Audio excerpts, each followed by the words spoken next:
오늘 주신 말씀은 로마서 1장 1절 말씀이 되겠습니다. 1절이기 때문에 한번 같이 다 같이 읽었으면 좋겠어요. 시작. 예수 그리스도의 종 바울은 사도로 부르심을 받아 하나님의 복음을 위하여 택정을 입었으니. 아멘. 오늘의 제목은 예수 그 이름을 위하여라는 제목이 되겠습니다. 지금까지 우리가 사도행전을 공부했고 오늘부터 로마서를 열게 됩니다. 이 로마서를 보면 1장부터 16장까지 있는 비록 좀 길진 않고 짧은 책이라고 생각할 수가 있습니다. 신구약을 통해서 가장 사랑받는 책이 로마서로 알려져 있습니다. 세계 교회가 자유주의 신학으로 어려움을 겪을 때에도 그 자유주의 신앙에서 또 인본주의 신앙에서 건져낸 것도 로마서라고 하는 책입니다. 이 로마서가 재해석이 되고 재발견될 때마다 역사적으로 많은 일들이 일어났습니다. 로마서는 세 가지의 동기로 집필했다라고 생각할 수가 있습니다. 첫 번째 동기는 구원의 동기입니다. 구원의 동기. 로마서를 읽고 묵상하면 우리의 구원에, 우리의 신앙에 일대 혁신이 일어납니다. 우리가 가끔 이런 질문을 받지 않습니까? 당신은 구원받았다는 확신이 있습니까? 이런 질문을 받게 되면 여러분은 어떻습니까? 갑자기 좀 당황스러워지지 않습니까? 좀 확신이 애매하다는 것이 아니겠어요? 아니, 내가 수십 년 동안 교회를 다녔고 내가 목사인데, 장로고 집사인데, 교회 봉사를 내가 얼마나 했는데, 이런 생각을 하게 되는 것이죠.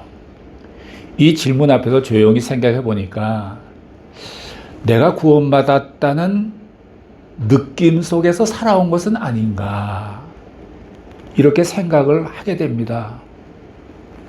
느낌 속에서 살아왔구나. 저도 그 중에 한 사람이었습니다. 우리는 우리 자신이 예수 그리스도를 누구보다도 잘 믿어왔다고 생각할지 모르겠습니다. 그러나 로마서를 읽으면 우리의 신앙의 허점들이 발견하게 됩니다. 우리 신앙의 과장된 부분, 그리고 왜곡된 부분, 우리 신앙의 편중된 부분들이 전부 드러나고 수술하지 않으면 안 되게 되어 있습니다. 그래서 로마서를 읽게 되면 헬라인이나 야만인이나 또는 지혜 있는 자나 어리석은 자에게 구원을 주시는 하나님의 능력을 체험하게 됩니다. 구원이라고 하는 것은 믿음으로 의롭게 되었다고 하는 선언입니다. 믿음으로 구원을 받게 되면 우리는 하나님 아버지의 자녀가 되고 하늘나라 생명책에 나의 이름이 기록되고 내게 영생이 주어진다는 것이죠. 참으로 놀라운 일입니다. 이 구원의 비밀을, 이 엄청난 구원의 비밀을 누가 알까요? 저와 여러분은 반드시 알아야 합니다. 두 번째는 우리가 로마서를 공부할 때 배우게 되는 것은 바울이 선교적인 동기로 기록했다는 것입니다. 지금까지 우리는 구원이 이방인의 세계를 주무대로 해서 이루어져 왔다고 생각했습니다.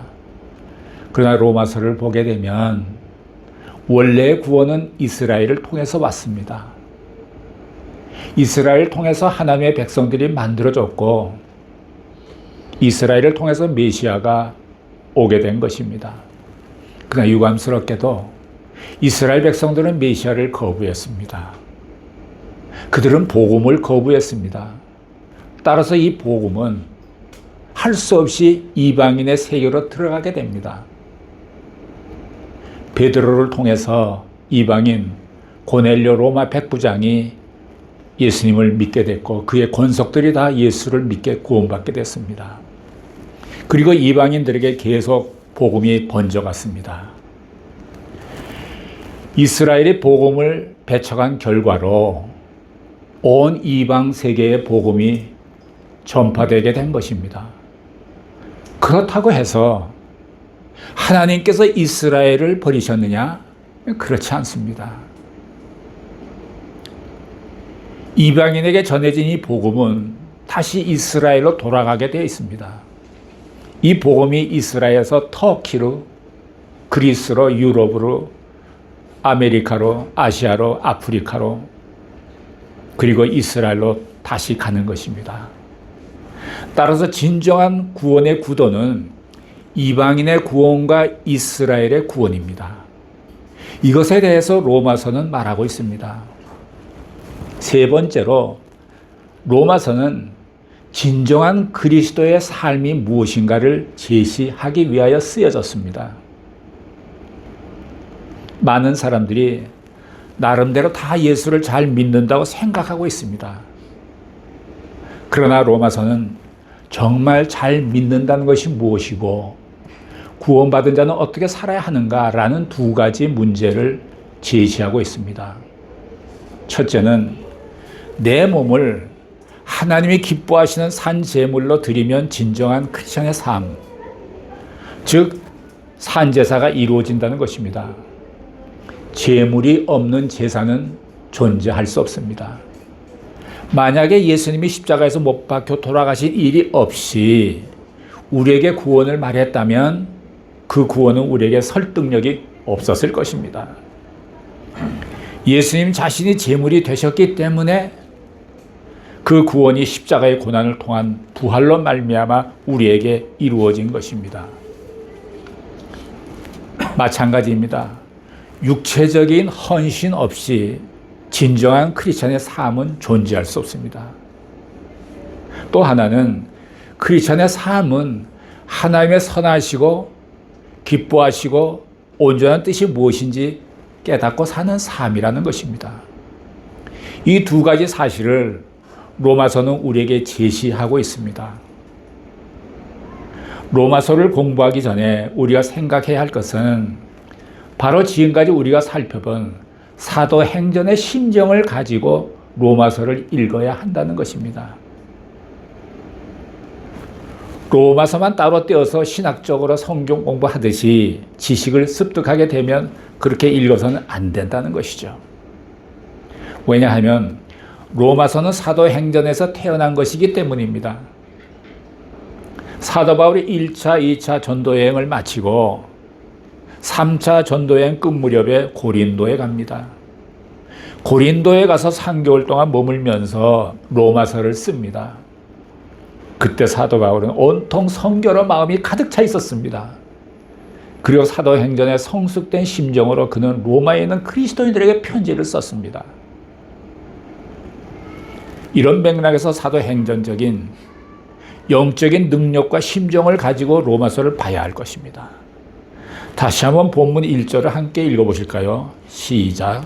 예수 그리스도의 종 바울은 사도로 부르심을 받아 하나님의 복음을 위하여 택정함을 입었으니. 여기서 바울은 자신을 세 가지로 소개하고 있습니다. 첫째는 사도 바울 자신은 예수 그리스도의 종이라고 서슴없이 말하고 있습니다. 종이라고. 나는 무엇인가? 나는 어디서 왔고 무엇을 하다가 어디로 가는 것인가? 이런 질문에 여러분 대답할 수 있습니까? 이 세상에 많은 책들이 이 문제를 다루고 있지만 아직도 이 대답을 제대로 한 사람은 별로 많지가 않습니다. 여러분, 인간은 자기를 만드신 분을 만나기 전에는 자신의 존재를 이해하지 못합니다. 절대로 인간 스스로 자기 인생을 깨달을 수가 없습니다. 바울은 다메섹 도상에서 예수님을 만난 후 인생이 완전히 바뀌었습니다. 그리고 그가 뭐라고 말합니까? 나는 그리스도의 종이다 라고 선언하고 있습니다. 여기서 종이란 것은 노예를 말하는 것입니다. 노예란 무엇입니까? 자기의 인생이 없는 사람입니다. 자기 의지가 있어서는 안 되는 사람이죠. 자기 주장이 없는, 어떻게 보면 인간의 모든 특권을 다 빼앗겨버린 그런 사람을 노예라고 하지 않겠습니까? 사람들은 노예가 되는 걸 싫어합니다. 하나님께서는 노예된 이스라엘 백성들을 애굽에서 건져주셨고 또 바벨론에서 70년 동안 종으로 포로 생활할 때에도 구원해 주셨습니다.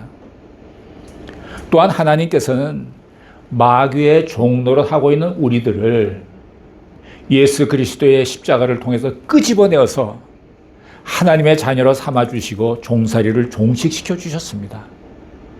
갈라디아서 5장 1절을 보면 한번 자막을 통해서 보실까요? 시작. 사람들에게서 난 것도 아니요 사랑으로 말미암은 것도 아니요 오직 예수 그리스도와 이 죽은 자 가운데서 그리스도를 살리신 하나님 아버지로 말미암아 사도된 바울은 예, 갈라디아서 이제 5장 1절에 이런 말씀이에요. 그리스도께서 우리로 자유케 하려고 자유를 주셨으니 그러므로 굳세게 서서 다시는 종의 몽해를 매지 말라. 바울이 이렇게 말했는데도 불구하고 자기 스스로를 그리스도의 종이라고 말합니다. 엄청난 선언이 아닐 수 없습니다. 우리가 아무리 큰 은혜를 누구로부터 입었다고 해도 내가 은혜를 갖겠습니다 이렇게 말하지 내가 당신의 종이 되겠습니다 라고는 말하지 않습니다. 참으로 하기 어려운 말을 바울이 했습니다. 종은 자기 주장이 없어야 합니다. 주인의 주인됨을 인정해야 합니다. 사도 바울이 수없이 많은 고난과 핍박을 겪는 이유가 무엇입니까? 그가 종이었기 때문이었습니다. 그는 사랑의 노예가 되었습니다. 스스로 그것을 택한 것입니다. 바울은 보면은 아무에게도 머리를 숙이지 않는 사람이었습니다. 그의 전 생애와 그의 모든 서신을 통해서 증명하고 있어요. 그는 자기를 억압하는 자에게는 극단적으로 강경했습니다. 그런 바울이에요. 이런 바울이 그리스도에 대해서 많은 절대적 복종의 길을 택한 것입니다. 바울이라는 것은 표현은 헬라식의 표현입니다. 그 뜻은 적은 자, 겸손한 자라는 것입니다. 그 전에 이름 사울은 히브리식 표현이고 그 뜻은 큰 자, 여호와께 간구하는 자 이런 뜻입니다. 그는 큰 자로 존재하다가 적은 자, 겸손한 자가 되어서 그리스도의 종이 된 것입니다. 두 번째는 나는 하나님으로부터 사도라는 부름을 받았다라는 것입니다. 내가 종이다라고 하는 것은 자기가 결정하면 됩니다. 내가 종이다라는 건 내가 결정하면 되는 거예요. 내가 사도다라는 것은 내가 결정하지 못합니다. 그것은 하나님으로부터 초청을 받은 것입니다. 바울 서신에서 보인 그의 자기소개도 여러 명칭이 있죠. 뭐 사도, 종, 갇힌 자. 단순히 바울이라고 불렀습니다. 이 로마서는 사도와 종의 이름을 겸용하여 부르고 있습니다. 마치 보배와 질그릇의 조화라고나 할까요? 사도라는 것은 보냄을 받은 자 또는 대리자는 뜻으로 그리스도는 성부의 보내심을 받았고 12사도는 그리스도께서 보내셨습니다. 사도직은 초대교회에 있어서 늘 수위를 차지했습니다. 바울은 언제나 자신은 이방인의 사도라고 주장을 했습니다. 여러분, 자기를 이해할 때 두 가지가 있어야 하지 않습니까? 나는 누구인가? 라는 것과 하나님은 나를 어떻게 생각하느냐가 있어야 합니다. 하나님을 믿는 모든 백성들은 사도성이 있다고 봐야 합니다. 바울을 사도로 불러주신 것처럼 하나님께서는 우리를 그리스도인으로 불러주셨고 전도자로 불러주셨습니다. 내 마음대로 사는 것이 아닙니다. 부르심입니다. 다음은 1장 14절에서 15절을 한번 자막이 있으면 볼까요? 시작. 헬라인이나 야만이나 지혜 있는 자나 어리석은 자에게 다 내가 빚진 자나 그러므로 나는 할 수 있는 대로 로마에 있는 너희에게도 복음을 전하기를 원한다. 언어가 같거나 다르거나 교양이 있거나 없거나 모든 사람에게 바울이 복음의 빚진 자라고 하면서 로마에 있는 자들에게도 그 모든 이방인들에게도 복음을 전하고 싶은 것이었습니다. 복음은 유대에게는 거리끼는 것이요 이방인 헬라에게는 미련한 것이었습니다. 로마인은 그리스도인들을 아주 신기하게 생각했어요. 무슨 유해한 미신에 열중한 무리들이라고 했습니다. 당시 로마는 권력을 자랑했고 헬라 사람들은 문화를 자랑했고 유대인들은 종교의 우월성을 자랑했습니다. 이런 인간적인 자랑이 섞이고 또 거기에 도취했던 대로마를 향해서 바울은 예수 그리스도를 전했습니다. 1절 16절을 좀 자막으로 보실까요? 시작. 내가 복음을 부끄러워하지 아니하노니 이 복음은 모든 믿는 자에게 구원을 주시는 하나님의 능력이 되리라. 첫째는 유대인이요 또한 헬라인이니라. 복음은 내가 예수를 믿으면 나의 모든 죄가 예수님의 보혈로 씻겨져 사함받는다는 것입니다. 이게 모든 죄란 것이 과거에 지은 죄, 현재에 짓고 있는 죄, 또 미래에 지을 죄까지 포함한다는 거예요. 어떤 분은 그런 질문해요. 아니 목사님 어떻게 미래의 죄를 짓지도 않았는데 용서한단 말입니까? 그런데 그래요. 예수님의 십자가 사건은 2000년 전의 사건이에요. 2000년 전을 기준으로 보면 우리의 과거의 죄도 미래의 죄였습니다. 예수의 보혈은 나의 모든 죄를 씻겨줘요. 내가 죄사함 받고 구원을 받는 거예요. 하나님의 자녀가 되고 하늘나라 생명책에 이름이 기록이 되고 영생을 소유하게 된다는 소식입니다. 그러면 믿음의 내용은 무엇이냐? 믿음의 내용은 나를 위해서 예수님께서 십자가에서 행하신 모든 일을 내가 믿는 것입니다. 그리고 죽음에서 부활하셨음을 의심 없이 믿는 것입니다. 복음을 듣고 믿는 자에게는 구원을 주신다는 것입니다. 구원 참으로 엄청난 것입니다. 앞서 말씀드렸듯이 우리는 구원의 느낌이 아니라 구원의 확신을 가지셔야 합니다.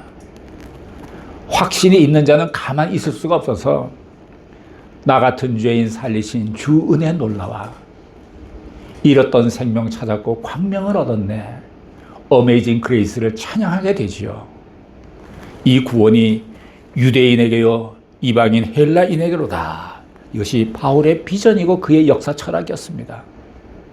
고린도전서 2장 2절을 보시면 자막 볼까요? 한번 읽어보시죠. 시작. 내가 너희 중에서 예수 그리스도와 그의 십자가에 못 박힌 것 외에는 아무것도 알지 아니하고 장담하였습니다. 참 바울은 대단합니다. 그는 율법이나 각종 학문 그리고 수사학의 대가입니다.